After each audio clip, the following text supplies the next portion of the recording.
नारद जी ने संसार छोड़ने का नियम धारण कर लिया। कहां जा रहे हैं संसार से? बद्रिक आश्रम जा रहे हैं, जहां पर भगवान विष्णु के मानस पुत्र सनत कुमार रहते हैं। ब्रह्मचरी तवेदंभू, चारों भाई अखंड ब्रह्मचारी हैं। सनत कुमार, जिन्हें सनकादिक ऋषि कहते हैं। सनत कुमार, कुमार का अर्थ ही ब्रह्मचारी है। नारद जी यात्रा कर रहे थे, जा रहे थे, रास्ते में ही आश्रम के सामने सनत कुमारों ने देख लिया।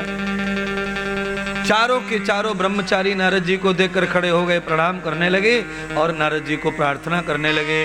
आगंतम अतिथि भया आगंतम सेवादयाम।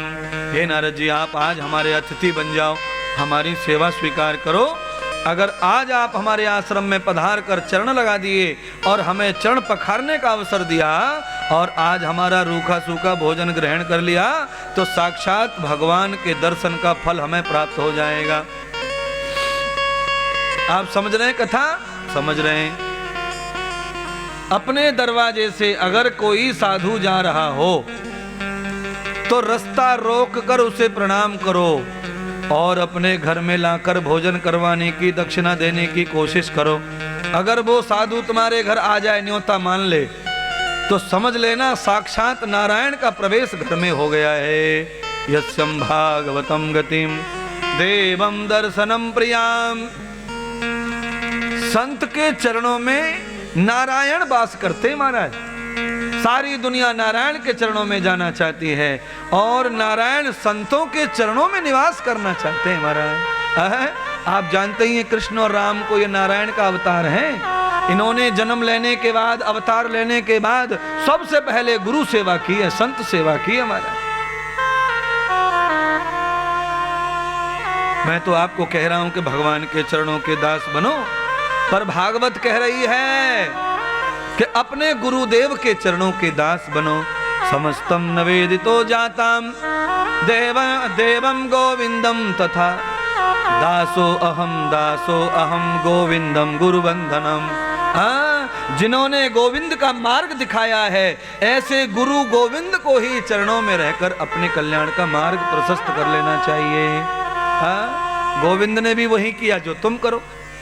गोविंद कहाँ गए थे बड़े होने के लिए? अपने गुरु भगवान के चरणों में गए थे, अवंतिकापुरी उज्जैन नगरी में, क्षिप्रा नदी के तट पर। आपका तो बड़ा भाग्य महाराज कि आप सबको जाना कहीं नहीं पड़ा है। वृंदावन से भगवान नारायण ने हमें भेज दिया है और आपके लिए बांके बिहारी का प्रसाद लाए हुए हैं भागवत के रूप में, जो आपको त्रयोग देगा।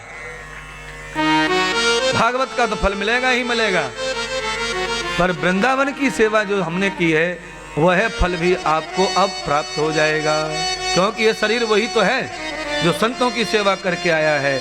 असंख्य संतों की, अगणित संतों की सेवा की है।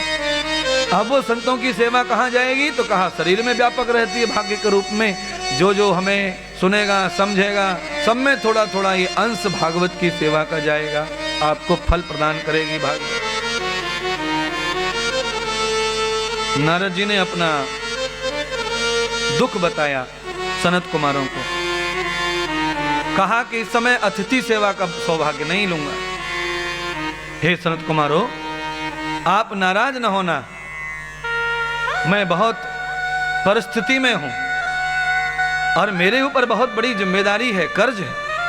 क्या कर्ज है महाराज? हम चुका देंगे, पर आज हमें सेवा देनी पड़ेगी।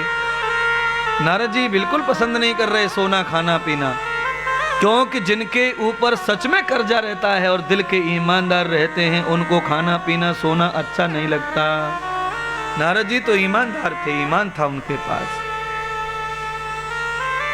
और जिनकी वाणी का मोल ही समाप्त हो गया, फिर चाहे वो कितने भी बड़े घर के क्यों ना हो, भगवान उन्हें स्थान नहीं देते। क्योंकि संसार में वाणी का ही खेल है महाराज। करोड़ों करोड़ों का व्यापार कोई करता हो, चाहे घर की बैंक चलाता हो, पर जिनकी वाणी में सत्य नहीं है, जिनकी वाणी में यश नहीं है, उनके खाते बैंक चलाना व्यर्थ है। जिनकी वाणी में पावर होता है, वो बैंक नहीं चलाते, वो दुनिया ने कितनी सारी बैंकों को चला देते हैं अपनी वाणी से, क्योंकि संसार में तो बात का ही मोल है। जिसकी बात अनमोल हो जाती है, जिसकी बात नहीं बिकती, वही संसार में टिकता है, वही मान्यता बढ़ता है।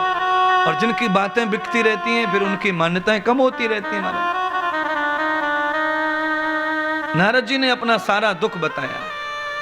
देखो सनत कुमार, मैं तुम्हारी सेवा क्यों नहीं ले रहा? क्योंकि मुझे नींद नहीं आती, मुझे भोजन की भूख नहीं है।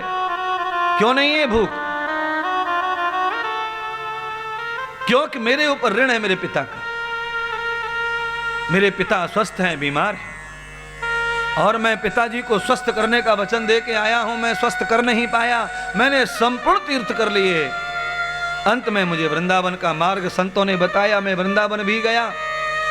जिन भक्ति के चरणों में जाना था, वो भक्ति भी अस्वस्थ है। उनके पुत्र ज्ञान और वैराग्य दोनों बूढ़े जरा दुख में पड़ गए। इसलिए हे सनत कुमार, मुझे माफ करो, मैं आज तुम्हारा आतिथ्य नहीं ग्रहण कर सकता। मैं तो हिमालय जा रहा हूं और वहीं तप करूंगा। अगर मेरी तपस्या से प्रसन्न होकर भगवान मेरे पिता भक्ति ज्ञान और वैराग्य को आशीष देंगे तो ठीक है, नहीं तो उस हिमालय में ही हिम सागर में जाकर मैं अपने अंग गला दूंगा। ऐसे संत होते महाराज, सेवा पूरी नहीं हुई तो मर जाने को समझते बेहतर। संसार में क्या जीना, जब सेवा ही नहीं शरीर कर रहा है तो जीना कैसा? अनृतम गति सेवा महे, छोटी से छोटी सेवा, बड़ी से बड़ी सेवा समर्पित भाव से संत को करनी चाहिए। क्यों? जब दुनिया तुम्हारे नाम से संत संत चिल्लाती है, तो आपको अपने नाम का रक्षण करना चाहिए। बनावटी संत बनकर के सुख नहीं मिलेगा, पोल खुल जाएगी। इसीलिए आपको पक्का संत बनना चाहिए। सेवाम दर्शनम भूया, जो भी भगवान सेवा देवे वो सेवा भगवान का वरदान समझकर करते रहो। सनत कुमारों ने कहा, आप चिंता मत करो नारद जी, हम आपकी प्रत्येक कामना पूरी कर देंगे, पर आप आज हमारे आश्रम ठहरिए। नारद जी ने कहा, सच मेरे पिता ब्रह्मा को प्रसन्न कर दोगे, भक्ति माता को प्रसन्न कर दोगे, ज्ञान और वैराग्य को जागृत कर दोगे? सनत कुमारों ने कहा, हां कर देंगे, आप आइए, पधारिए। कैसे करोगे?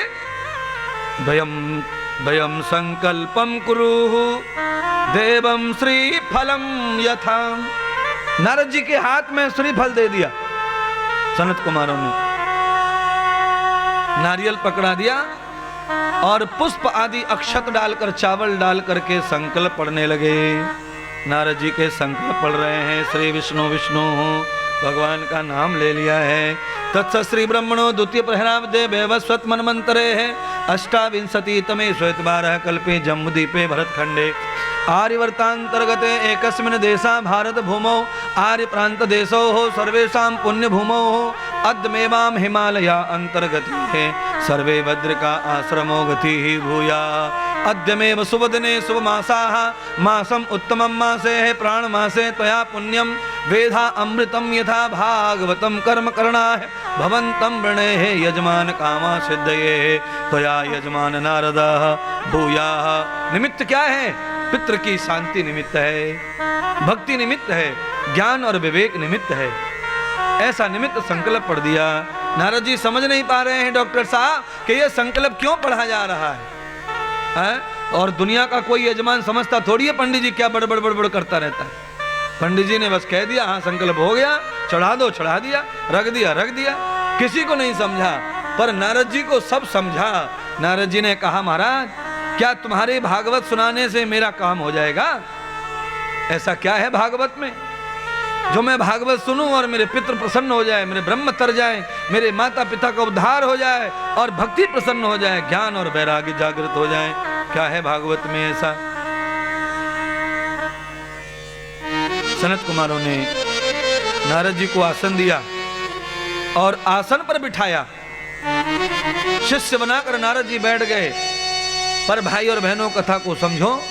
नारद जी को बिल्कुल भी भागवत रूपी ग्रंथ पर विश्वास नहीं हुआ।